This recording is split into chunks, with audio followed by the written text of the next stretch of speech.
Welcome back to Brent's Hang. I'm Brent Barnett. So today's episode is part 2 of our tuning video featuring the one and only John Nicholson.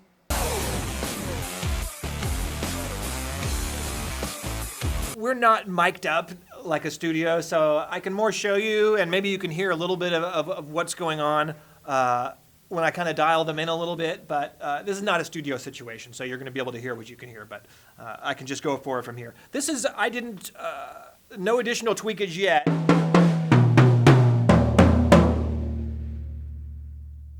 What do I hear?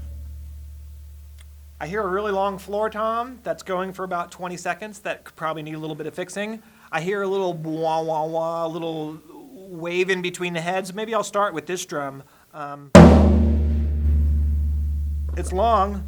I would probably, to my ear, I would probably just come up a little bit.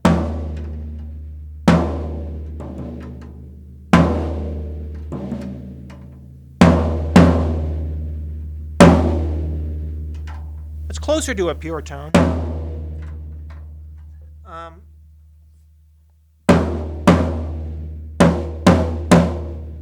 They sound good. I would probably be inclined in this situation if we were on a record and we had 32 mics on this drum set, I might mute this up a little bit. I might make it a little shorter. As I said before, I might throw a sandbag on the floor tom leg to shorten this tom up a little bit. Next tom, once again, that one sounds like a little bark in there.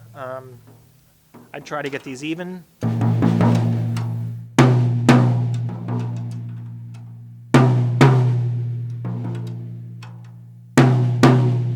All super small moves, no big 360 moves on any of this. Once again, this one sounds pretty pure now too. I'm not hearing any wobbling.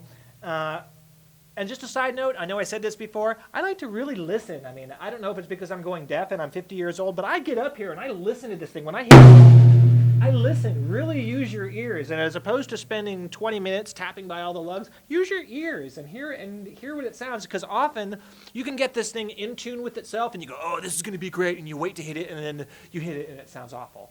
So use your ears, and don't be scared to change stuff. Like if this didn't sound, this was very easy to tune, but if this did not sound good to me, I would probably make sure that this top head is even, and then I'd start going on this bottom head. If I have to detune this thing to make it sound right, I would do it. I'm not scared, but that's just a situation. There's not one way to do it. Trust your instincts, and I said it before, don't overthink it. You don't need to overthink it. If it's a good set of drums, these obviously sound great. This one, I hear a little bark. I'm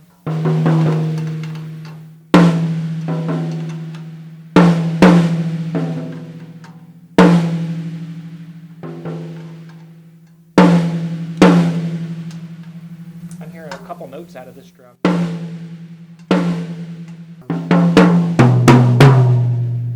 I try to go for a decent interval between the drums. I don't know if these are synced. It's almost making a minor chord. Bum bum bum bum bum bum. So it's so if we wanted to go bum bum bum bum.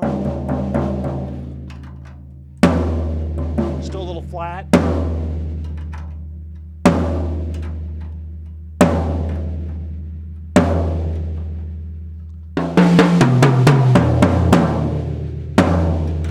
Flat. I might leave this though. Sometimes it's forgiving with the music, and I think if you're in the situation where a producer or somebody is telling you to tune the floor tom to an E so it matches the bass guitar and they want everything in a particular note, the one caution that I can say to you is that depending on how hard you're hitting the drum, it's going to bring the pitch higher. So if you tune it to an E as you're hitting it soft, it's probably going to go up to like a D as you're hitting it hard. So there's a lot of factors. And also, once you start doing that, you're running into the risk of rubbing with like a tuning thing. Like if it's slightly sharp or slightly flat, all of a sudden you're rubbing against guitar notes or bass notes. So sometimes getting too close to a root note on these or really can get you into even more problems, and it can sound even weirder.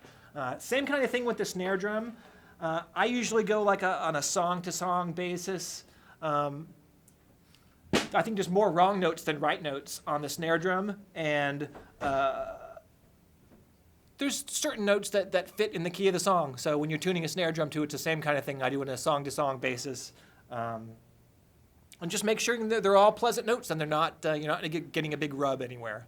And once again, if this was my starting point and a producer was saying, they're too long, or they're too short, or they're ringing, or they're not ringing enough, or any of those other factors, there's a bunch of stuff that I would try to do to make the situation work, whether it's putting some moon gels on here, or throwing tea towels on these, or putting duct tape, or any number of different drum accessories out there. I'm not scared to use them, and I don't think anybody else should be scared also. But getting the drums to fundamentally sound good on their own without any muting on them is usually a good place to start.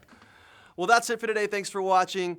John was amazing. He came in here and broke down what is a very, can be a lengthy discussion in just a few short minutes. And it's just one method. It's not the only method. It's one method that works for him and can work for you. And don't be afraid to try some of the little tricks that he gave us. He gave us some little inside tips on how he works in the studio with it, and can actually help your drumming at home if you're recording drums at home. Maybe you're not. Maybe you're just playing out live. But these techniques will help you to make your drums sound better live as well. Anyways, see you next time. Thanks a lot.